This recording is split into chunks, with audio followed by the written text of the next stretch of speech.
Tayo po ay sama-samang manalangin para po sa ating pag-aaral ng salita ng Panginoon. Hallelujah. Father God, salamat pong muli sa pagbibigay sa amin, Panginoon, ng karapatan na lumapit sa inyo. Pagkakataon, Panginoon, na makasama namin kayo. Lord, salamat sa pagsama mo sa amin, Panginoon. Lord, ang tunay na pag-ibig, Panginoon, ay ang pagbabahagi ng sarili. Salamat, ibinahagi mo sa amin ang iyong sarili, Panginoon, O God. Ibinahagi mo sa amin ang iyong sarili.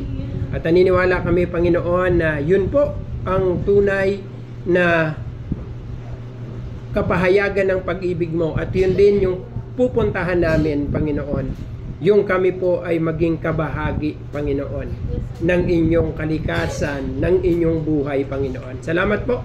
Salamat po. Ito ang aming dalangin sa pangalan ng aming Panginoong Yesus. Amen. Okay, so madalas ating marinig yung salitang alagad, disciples. So halimbawa, dito sa huling utos ng Panginoon, sabi sa Mateo 28:19, simulan natin sa 18. Sabi, lumapit si Jesus at sinabi sa kanila, ibinigay na sa akin ang lahat ng kapangyarihan sa langit at sa lupa. Kaya't humayo kayo, gawin ninyong alagad ko ang mga tao sa lahat ng mga bansa. Bautismuhan ninyo sila sa pangalan ng Ama at ng Anak at ng Espiritu Santo. Turuan ninyo silang sumunod sa lahat ng iniutos ko sa inyo. Tandaan ninyo, ako'y laging kasama ninyo hanggang sa katapusan ng panahon. So may dalawang bagay dito na kay Jesus na ibinahagi sa atin sa ating paggawa ng disciples. Ano yung una? Yung una ay yung, sabi, lahat ng kapangyarihan sa langit at sa lupa. So yung kapangyarihan na kay Jesus, tapos tayo, inutusan niya, dinelegate niya tayo na may gagawin, di ba, sa pangalan niya. Ibig sabihin, ibinahagi sa atin ni Jesus ang alin? Yung gawain, and of course kasabay ng gawain, yung kapangyarihan para magawa yung gawain. Kahit saan naman pag kami nag-utos sa'yo, ang daladala mo para tuparin ang utos ay yung kapangyarihan ang nag-utos. Di ba? Nyari, meron kang boss sa company, no? Gawin mo to. Pag ginawa mo yon, ginagawa mo yon dahil sa kapangyarihan ng nag-utos sa'yo. Walang pwedeng sumaway sa'yo. Bakit? Kasi may nag-utos sa akin at yung kanyang authority, yun ang aking ginagawa. At pangalawa, hindi lang yung authority. Ano yung isa pa? Yung presence. Tandaan ninyo, ako'y laging kasama ninyo hanggang sa katapusan ng panahon. So dito sa binasa natin, iisa lang talaga ang utos dito. Ano yung utos dyan? Gawing alagad. Yan, gawing alagad ko ang lahat ng mga bansa. Yun talaga lang ang utos po dyan.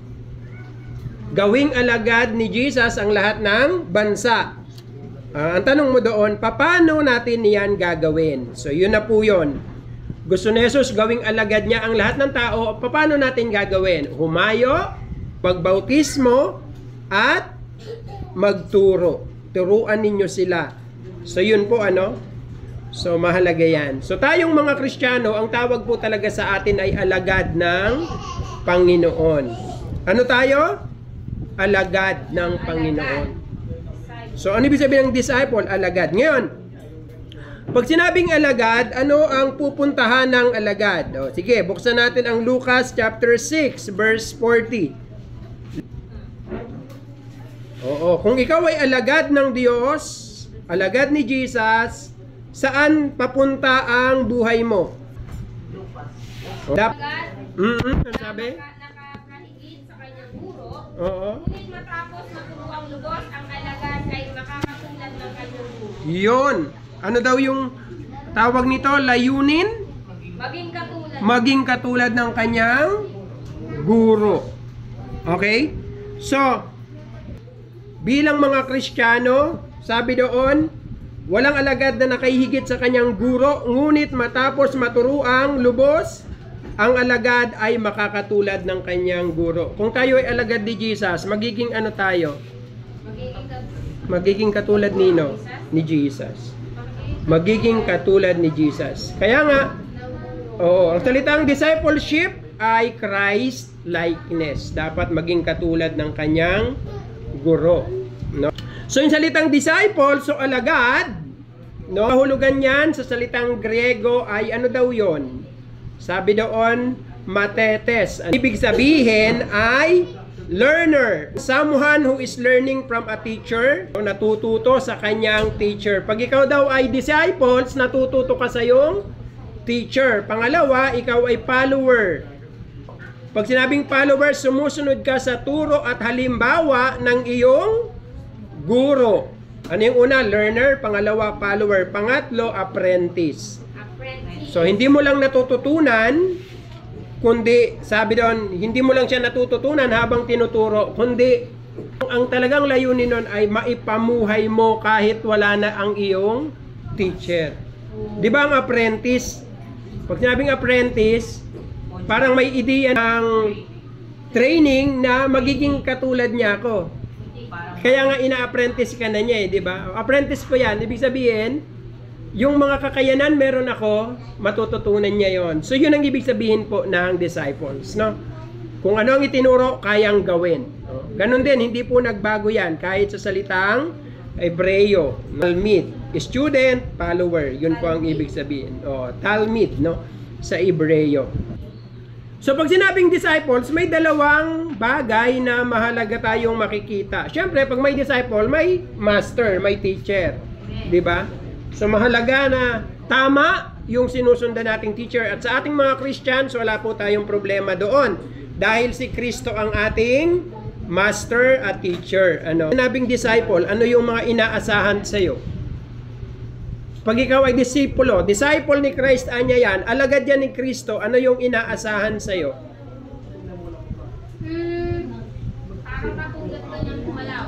Tama, okay? So sabi learner daw siya, so dapat kung tayo ay learner, may commitment tayo na matuto, no? Commitment to learning. 'Di ba? So, ibig sabihin, talagang bukas tayo saan? Sa pagkatuto. O pag nasalitang pagkatuto, ano nang naiisip nyo? Natuto siya. Naunlad from walang alam. Oo. Pwede, no? Ang unang pwede natin sabihin, walang laman, walang alam, sabi, nalagyan, natuto. Pero pwede ring, may alam siya dati, pero kailangang mapalitan yung alam na yon dahil mali yung alam. So, bago magkaroon ng learning, nagkakaroon din ng unlearning muna, no? Unlearning before learning. Kailangan mo muna, kunyari, marami na akong alam, tapos mali pala yung alam ko, kailangan mo nang tanggalin yung mali na alam ko para mapalitan ng tama. Di ba? Gaya nung isang bata, 1 plus 1, 11. Kasi pinagtabi yung dalawang 1, di ba? Sabi, 1 plus 1, nilagay lang yung 11. Hindi. Unlearn ka muna. Hindi, 2 yan. Kasi 1 plus 1 equals 2. So, commitment to learning, dapat handa tayong laging matuto. May mga alam tayo na dapat mawala at dapat mapalitan at may mga bagay na dapat madagdag sa atin.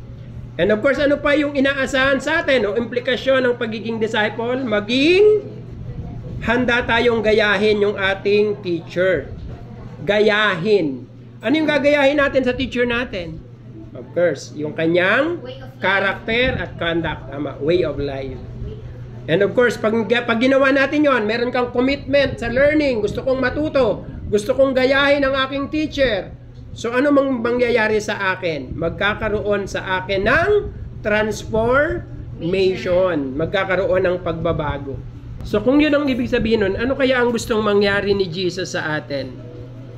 Magbago. Maging katulad niya. Okay. So mahalaga yung maging katulad tayo ni Jesus, no?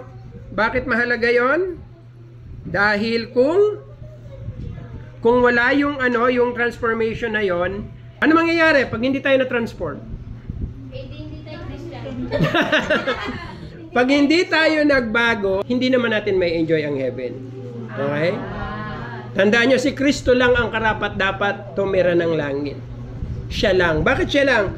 Kasi siya lang yung lubusang nakapailalim sa kalooban ng Diyos. Siya lang yung tao na masayang masaya siya habang ginagawa niya ang gusto ng Diyos. Sabihin, si Jesus lang yung magiging masaya sa langit. Bakit? Kasi ang kalooban ng Diyos ang nangyayari sa langit. Ngayon, kung ang buhay natin hindi katulad ng kay Jesus, kunyari, kalaban, hindi pareho, hindi natin may enjoy ang heaven. Diba? So parang ganito lang yon. Tayo mga tayo ay mga may sakit. Diba? Sabi natin, kung may sakit ka, kahit gaano kasarap ang pagkain na ibigay sa'yo, walang lasa. Sino nagkasakit na? Mga anak nyo, di ba may sakit? Pagka may sakit yung anak, lahat ng masarap, pagka may sakit, lahat ng masarap, yun ang niluluto. Bakit? Para makakain. Di ba? Pero yung anak, yung may sakit, hindi niya ma-enjoy. Hindi dahil hindi masarap yung pagkain.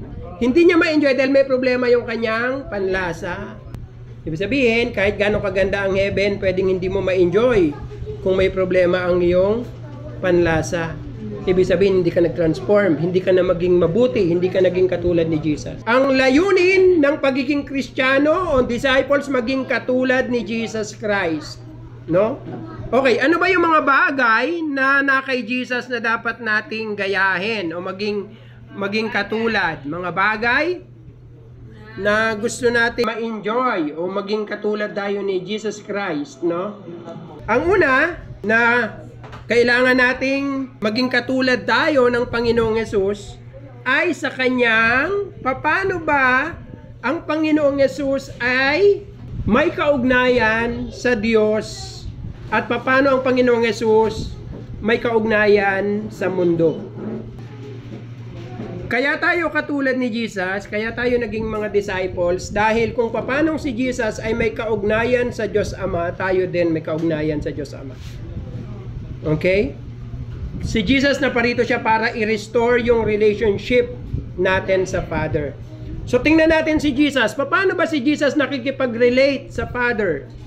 Paano siya nakikipag-ugnayan sa Ama? John 5:19. Sabi diyan, kaya't sinabi sa kanila ni Jesus, pakatandaan ninyo na walang magagawa ang anak sa kanyang sarili lamang. Ang nakikita niyang ginagawa ng Ama, ang siya lamang niyang ginagawa. Ang ginagawa ng Ama ay siya ring ginagawa ng anak. Anong klaseng relasyon meron si Jesus sa Father? Kung ano lang ang ginagawa ng Ama, yun din ang ginagawa ng anak. So anong pinapakita po dito? Na yung kanilang unity talagang parang absolute. Oo, dahil iisang kalikasan, one in nature, one in purpose, one sa lahat. Walang magkalaban kay Jesus at sa Ama. Magkapareho sila sa lahat ng bagay. Sabi ni Jesus, no? Ang ginagawa ko lang ay ang mga bagay na ginagawa ng aking Ama. Oh. Kaya nga sabi natin, si Jesus ba masaya sa langit? Bakit? Ang ginagawa ko lang yung mga bagay na may kaugnayan sa Ama. Di ba? John 17:18. Ano pa yung sinabi naman dyan? Sabi naman dyan ng Panginoong Yesus, no? Sabi, as you sent me, I have sent them in the world. Kung papanong sinugo mo ako. So si Jesus ba sinugo ng Diyos Ama? Amen. No, ibig sabihin, yung authority meron si Jesus galing sa Ama. Kung paano daw na sinugo ng Ama si Jesus, ganun din sinusugo ni Jesus ang kanyang mga alagad sa mundo. So ano yung relasyon ni Jesus sa Father? Total dependence and obedience. 'Di ba? At yung kanyang pakikipag-ugnayan sa Diyos, no? Napakalapit, no? Yung kanilang ugnayan, yung communication, napakalapit. So kung si Jesus ganon sa Diyos, Kung si Jesus ay ganon kalapit sa Diyos, ang kanyang relasyon ay ganon, tayo, paano tayo makikipagrelasyon sa Diyos? Dapat ganun din. Dapat ganon din. Dapat ganon din. Di ba kung si Jesus nga, na anak ng Diyos, total yung kanyang dependence, so tayo din dapat, ano daw ginagawa natin? Pinauunlad natin ang sa ating sarili, sa ating pagsunod sa Diyos, sa pagpapalalim ng ating relasyon sa Diyos, no? At paano natin gagawin 'yan?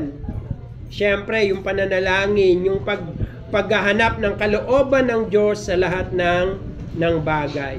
So ano yung kalooban ng Diyos? Ano ba yung gusto ng Diyos? Ha? Gusto ba ng Diyos na maging mabuti akong estudyante? Amen. Gusto ba ng Diyos na maging mabuti akong anak? Maging mabuti akong magulang?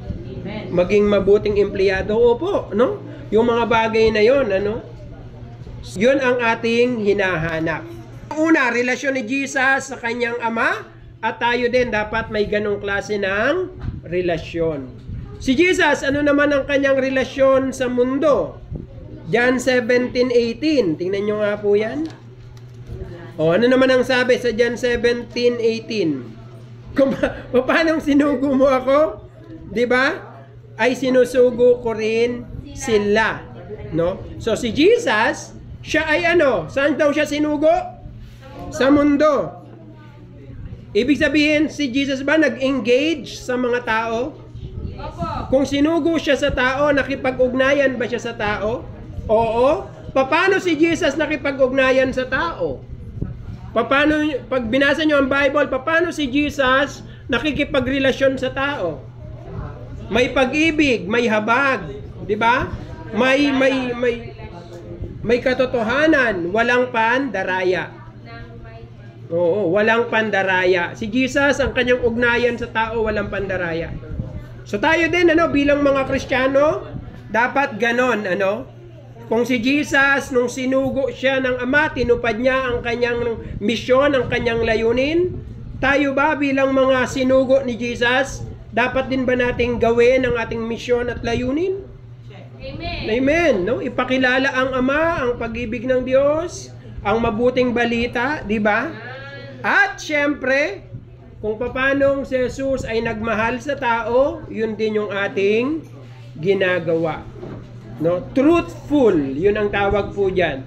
Tayo ay nakikipagrelasyon sa tao ng totoo. No?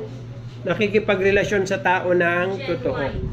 Okay, so ano yung unang kay Jesus? Bilang mga disciples ni Jesus, ano yung unang pinakamahalaga sa lahat? Total dependent. Oo.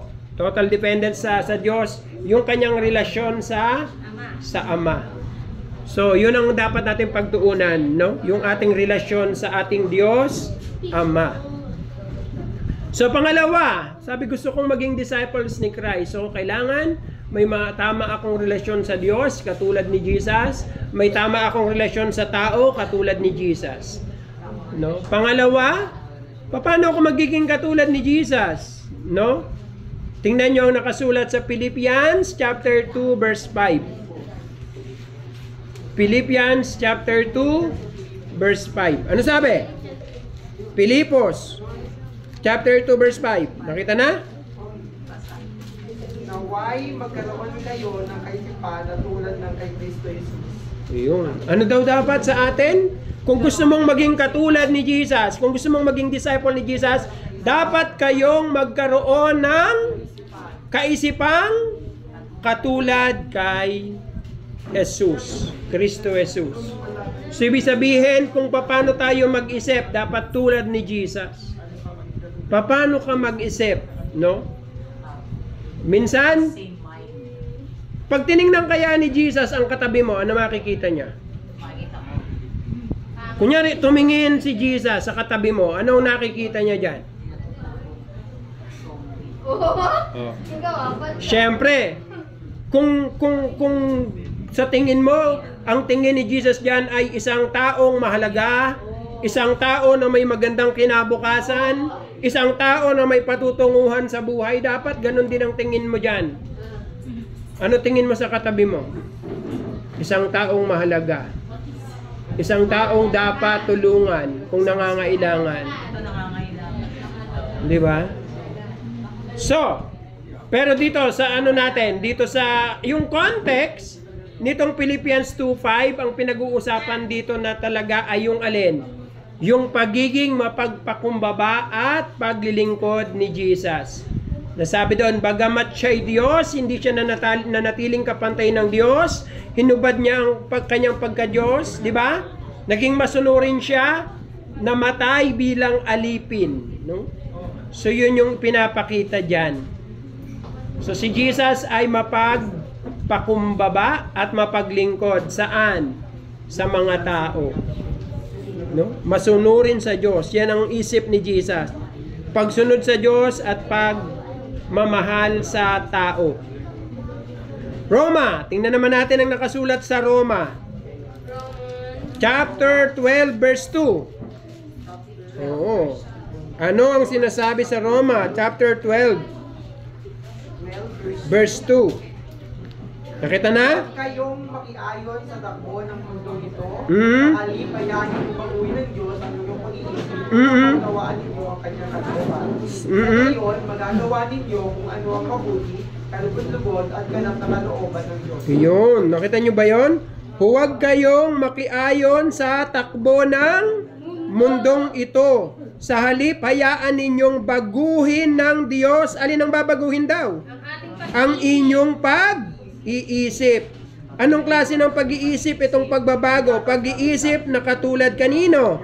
Kay Jesus. Bakit? Bakit natin nasabi yan? Tingnan nyo. Upang maunawaan ninyo ang kanyang kalooban. Si Jesus ba alam ang kalooban ng Diyos? Yes. Si Jesus ba? No? Nagagawa niya ba yung mabuti dahil alam niya ang kalooban ng Diyos? Nagagawa ba ni Jesus na maging kalugod-lugod sa Diyos? So, dahil sabi doon, alam niya yung ganap na kalooban ng Diyos, alam ni Jesus. Tayo, bilang mga Kristiyano, dapat ang ating pag-iisip katulad ng kay Jesus, no? So katulad ng kay Jesus. So mahalaga sa atin yung kingdom of God, mahalaga sa atin yung righteousness ni God. So yun ang gusto natin. At sa binasa natin, isang bagong isip, sabi doon. At ang isip na yon ay isip na katulad kay Jesus. Para magawa mong magkaroon ng kaisipang tulad kay Jesus, meron ka bang i-reject o wala? Meron. I-reject natin yung mga bagay na inilalagay ng mundo sa atin na mali. Inibinibigay, no, ng mundo na mali. Minsan nakakalito po yan. Kasi minsan parang magkadikit sila. May mga bagay na parang pareho pero hindi pareho. Halimbawa, yung salitang mapagpakumbaba, humility. Minsan, may isang tao na sabi, yung tao na to, napaka-humble, ni hindi man lang sumasagot, ni hindi man lang to, hindi ko man lang narinig na nagtaas ng boses, napaka-humble. Pwede, na hindi pala humility yun, pero ang tawag doon, hindi humility, timidity. Pwede ba na parang magkamukha yung timid at humble? Minsan parang magkamukha yun eh. Pero hindi tayo tinawag ng Diyos para maging timid. Tinawag niya tayo maging humble. Okay? Magkaiba yun ha. Ibig sabihin ng humble, malakas ka, pero hindi mo ginagamit ang lakas mo para makapanakit, lumaban. Pero alam mo sa sarili mo na ginagawa ko to para sa ikabubuti. Ang timid naman, maliit ang tingin mo sa sarili mo. Tama? Pag timid, maliit ang tingin mo sa sarili mo, tingin mo wala kang magagawa, kaya hindi ka nagsasalita. Magkapareho titingnan yan sa labas, pero magkaiba yon. Hindi tayo tinawag ng Diyos. Tinawag tayo ng Diyos para maging matapang. Matapang, pero mapagpakumbaba. Okay yun ah. Matapang ka, pero mapagpakumbaba ka. Kasi ang kabaliktaran ng matapang, hindi mapagpakumbaba, duwag. Ang kabaliktaran ng Matapang ay duwag. Hindi mapagpakumbaba. Kaya hindi magkalaban yung mapagpakumbaba at matapang.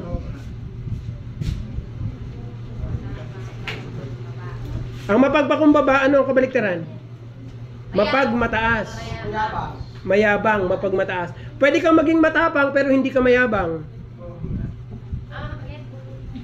Pwede kang maging matapang pero hindi ka mayabang. Positive. Matapang pero hindi mayabang. Ang kabaliktaran ng mayabang, mapagpakumbaba. Ang kabaliktaran ng matapang, duwag. Kaya pwede kang maging matapang na mapagpakumbaba. Dahil hindi sila magkalaban. Okay? So, may mga i-reject tayo, may mga tatanggihan tayo, may mga lalabanan tayo sa mundo. So, yung paglaban mo nga na yun no? Halimbawa, ano ba yung mga tatanggihan natin dyan sa mundo? No? O kung talagang kaibigan kita, gawin mo nga to. Kung kaibigan talaga kita, pakopya nga.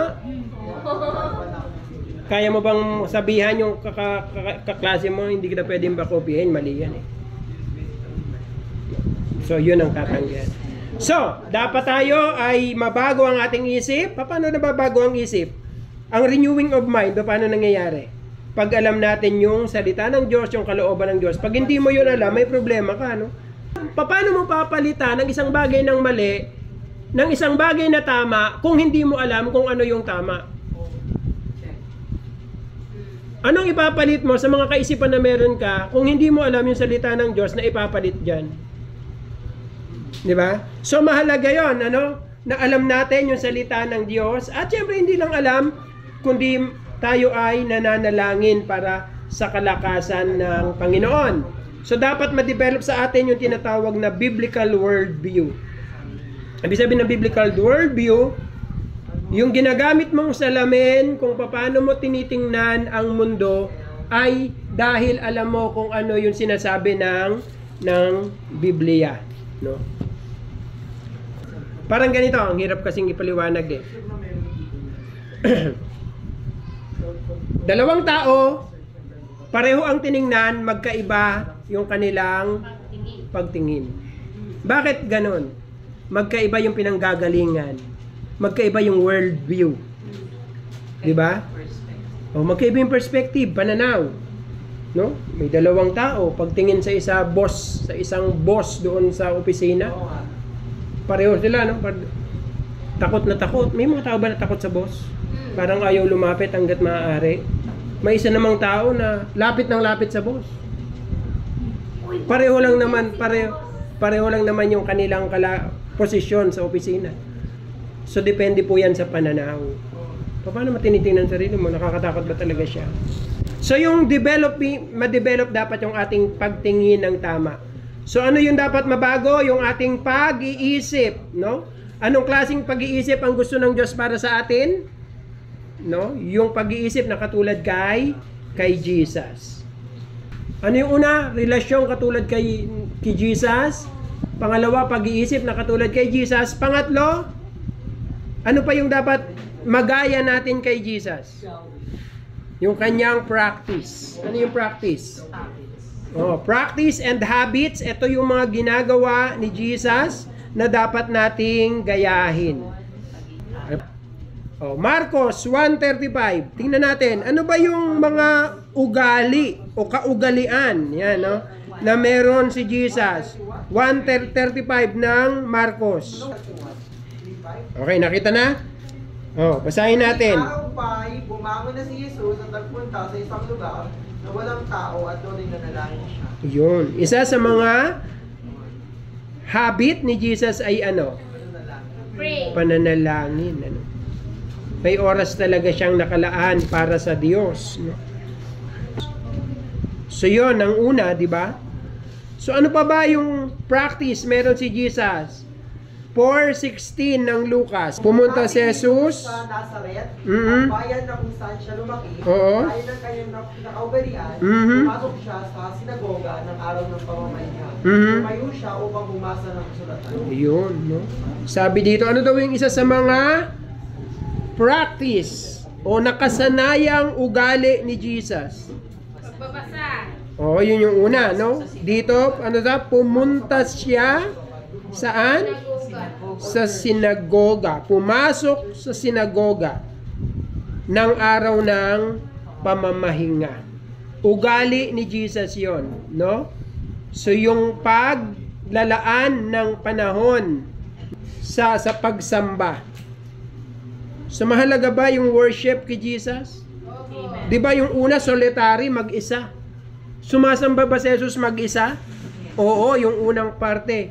Ngayon, sumasamba ba si Jesus nang hindi lang siya mag-isa kundi may kasama? Meron. Ito na nga, worship and community. Minsan may mga Kristiyano sinasabi na okay na ako kahit walang church. Malabo yun. Ganun ba si Jesus? May turo ba si Jesus na sinabi niya na huwag kayong makisama sa inyo sa ibang tao, sarili nyo lang ang intindihin nyo? Bagamat malinaw sa Biblia na makakatagpo natin ang Diyos mag-isa, pero iniuutos o binagbigay ng halimbawa si Jesus na kailangang sumamba ng sama-sama pagpunta sa sinagoga. So yung sinagoga po, ito po yung lugar ng kanilang pagsamba at pag-aaral. Actually, hindi lang yan pagsamba at pag-aaral, kundi yung ibang mga bagay pa na may kinalaman sa buhay ay natututunan po nila sa sinagoga. Ano po yung gusto nating ipakita dyan? So tayo bilang mga Kristiyano, dapat committed din tayo sa regular corporate worship. Sama-samang pagsamba at engage tayo sa pananampalataya. Hindi lang individually, kundi corporately. O ibig sabihin, sama-samang pananampalataya. No? So malinaw sa atin yon, di ba? So si Jesus, anong una? Nananalangin mag-isa, sumasamba kasama ang iba. Ano pa ang ginagawa ni Jesus? Ano pa ba yung ugali meron si Jesus? Ano pa ba yung mga ginagawa niya? Juan 13, 14, 15. Kung ako nga ang Panginoon at guro ninyo, hugas ng inyong mga paa, dapat din ninyong hugasan ang mga paa ng isa't isa. Binigyan ko kayo ng halimbawa upang inyong tularan. Iyon, grabe po ano? Ito po yung isa sa mga ginawa ni Jesus sa kanyang mga disciples, no? Saan nakasulat? Dito po sa John 13, 14, 15. Sabi ni Jesus dito, kung ako ngang Panginoon at guro ninyo ay naghugas ng inyong mga paa, dapat din ninyong hugasan ang mga paa ng isa't isa. Binigyan ko kayo ng halimbawa upang inyong tularan. Kasi po noong unang panahon, hindi po katulad natin ngayon, sementado na lahat halos, no? Noong unang panahon, naglalakad lang ang mga tao. Nadudumihan ang paa. No? Marumi, maalikabok dahil ano, may mga disyerto, maalikabok ang paa. Kaya isa sa pinakamahalagang ginagawa ng tao, pagpasok sa bahay, naghugas ng paa. Kaya lang yung mga mayayaman na mga bahay, merong mga ano pa yan, a servant na naghuhugas ng paa. Kumbaga, siguro mga kilalang tao, hugasan yung paa ng tao, servant ang maghuhugas. Ano? Eh, nung pumasok sila, si Jesus, dito kasi ito yung ano, no? Walang servant na maghuhugas ng paa. Walang naghugas ng paa, no? Nagtinginan siguro sila. No? Sino kaya maghuhugas ng paa? Pero si Jesus, siya pa yung Panginoon, pero anong ginawa ni Jesus? Hinugasan yung paa ng kanyang mga alagad.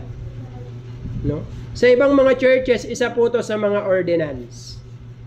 Meron talaga silang ginagawa na yearly na yung pastor naghuhugas ng paa ng mga miyembro. Actually, hindi lahat ng miyembro. Yung mga manggagawa. So, bakit ginawa ni Jesus yan? Ano ba yung gustong ipakita dito? Ganun pa din po yun. Paglilingkod, kahit sa pinakamababang uri ng paglilingkod. Kayang gawin ni Jesus yan para sa atin. Grabe, no? Para sa kanyang mga alagad. So, anong implikasyon po na nito sa atin bilang mga alagad ng Panginoon? Kaya mo bang maglingkod sa iyong kapatid sa pinakamababang paraan o klase ng paglilingkod? No? Si Jesus, yung mga Parang yun ang kailangan ngayon, gagawin ko yan. No? Hindi na siya naghintay ng ibang panahon, ibang pagkakataon. Hinugasan niya na yung paa ng mga alagad. At sabi, ba't niya daw ginawa yon? To set an example. Binigyan ko kayo ng halimbawa upang inyong tularan. Dapat daw tularan natin yon. Kung disciples tayo ni Christ, sabi natin, tinutularan natin ang ating Panginoon. Ito yung halimbawa na dapat tularan. Kaya nga sabi niya dyan sa 16, pakatandaan ninyo, ang alipin ay hindi nakakahigit sa kanyang Panginoon, ni ang sinugo kaysa sa mga nagsugo sa kanya. Ngayong alam na ninyo ito, pinagpala kayo kung gagawin ninyo. Ano ibig sabihin yan? Kung si Jesus na ating Panginoon ginawa yon, siguro hindi mahirap gawin nyo ng alagad, dahil yung kanyang Panginoon ginawa na yon. Diba? Ginawa na ng Panginoon, bakit hindi yan paggagawa ng alagad? Diba? Tayo bilang mga Kristiyano, ano ang hamon? Ang hamon sa atin, maging katulad nino? Ni Jesus. Maging katulad ni Jesus. Ang discipleship, maging katulad ni Jesus. Pag hindi tayo naging katulad ni Jesus, hindi po tayo lumalakad doon sa papunta sa pagiging disipulo ng Panginoon. May pangako ang Panginoon, sasamahan niya tayo. Kung tayo ay patuloy na tawag nito, gagawin yung mga pinagagawa niya, at kaya tayong baguhin ng Panginoon, babaguhin niya tayo na maging katulad niya. And of course, paano mangyayari yung pagbabago na yon kung hindi tayo susunod? So dapat tayong sumunod, no? So pananalangin, pagbabasa ng Biblia, pagsamba ng sama-sama, pagtutulungan, paglilingkod sa isa't isa. So yun yung mga bagay na pinahalagahan ni Jesus. Tayo bilang mga disciples, ang buhay ay hindi lang pagkatuto na sa isip, kundi yung ginagawa ang mga bagay katulad ni Jesus. So perfect ba yung model na ginawa ni Jesus sa atin? Baga napakalinaw ng modelo na ginawa ng Panginoon. Ang kanyang relasyon sa Diyos ay mabuti at tama, maayos. Ang kanyang relasyon sa kapwa ay mabuti, tama at maayos din. Ang kanyang pag-iisip nakaayon sa kalooban ng Diyos, 'di ba? Ang kanyang mga gawa ay para sa Diyos at para sa kapwa. So ito po yung halimbawa na dapat nating lakaran. Ito po yung ibig sabihin ng pagiging disciples ni Jesus. Ano ibig sabihin ng disciples? Pagiging katulad ng Panginoon. Pagiging katulad ng Panginoon. Manalangin po tayo. Hallelujah. Panginoon, hindi po kami tinawag, Panginoon, para makakilala sa Diyos lamang. Lord, yung salitang pagkakilala, may malalim pong implikasyon yon. Ibig sabihin ng kilala, nagiging kamukha, nagiging katulad, O Diyos. Lord, ang pinakamahalaga sa lahat, sa aming mga tao ay nung ibinahagi mo ang iyong sarili sa amin. Nilikha kami sa larawan ng Diyos, at ngayon kami ay mga anak ng Diyos. At Lord, dahil kami ay anak ng Diyos, mga disciples ng Panginoon, Lord, tulungan niyo po kami na maging maayos ang aming relasyon sa inyo, maging tama ang aming pag-iisip, maging tama ang aming ginagawa. We want to be like Jesus. For we want to enjoy, Panginoon, yung aming relasyon sa inyo. Gusto naming maging lubusang masaya sa piling mo sa kalangitan. Salamat po sapagkat kami ay patuloy mong ginagawa na maging disciples mo. And Lord, kami din ay inutusan mo, gawin ninyong alagad ko ang buong mundo. Magsimula nawa ito sa aming mga sarili. We want to be truly a disciple of Christ. Salamat po, Panginoon. Lord, salamat po sapagkat magiging kamukha kami ni Jesus. Magiging kamukha kami ng Panginoon. Ito po ang aming dalangin sa pangalan ng aming Panginoong Jesus. Amen.